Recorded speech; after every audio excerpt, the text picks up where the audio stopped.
అనేక గౌరవాన్ని పొంది పార్టీ కష్టకాలంలో ఉన్నప్పుడు మరి ఇలా పార్టీని వదిలిపెట్టిపోతా ఉన్నారు. వాళ్ళని చూస్తే ప్రజలు నిజంగా కూడా జాలిపడరు. సమయం వచ్చినాడు వాళ్ళకు కూడా తగిన గుణపాఠం కూడా చెప్తారు. ఎందుకనంటే బీఆర్ఎస్ పార్టీ సాధారణమైన పార్టీ కాదు. తెలంగాణ రాష్ట్రం కోసం పోరాటం చేసి తెలంగాణ రాష్ట్రాన్ని సాధించి 10 సంవత్సరాలలో అన్ని వర్గాలకు మరి మంచి సంక్షేమాన్ని అభివృద్ధిని అందించినటువంటి రాష్ట్రం తెలంగాణ రాష్ట్రం. కాబట్టి ఒక మాట ఈ సందర్భంగా ఏంటంటే బీఆర్ఎస్ పార్టీలో చాలా పెద్ద సంఖ్యలో నాయకత్వం ఉన్నది. ఆ సంగతి మీరు మర్చిపోవద్దు.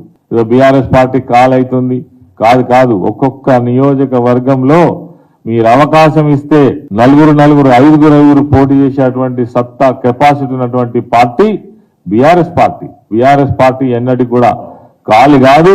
ఇక్కడ కావలసినంత నాయకత్వం ఉంది. స్వార్థం కోసం పోయేటువంటి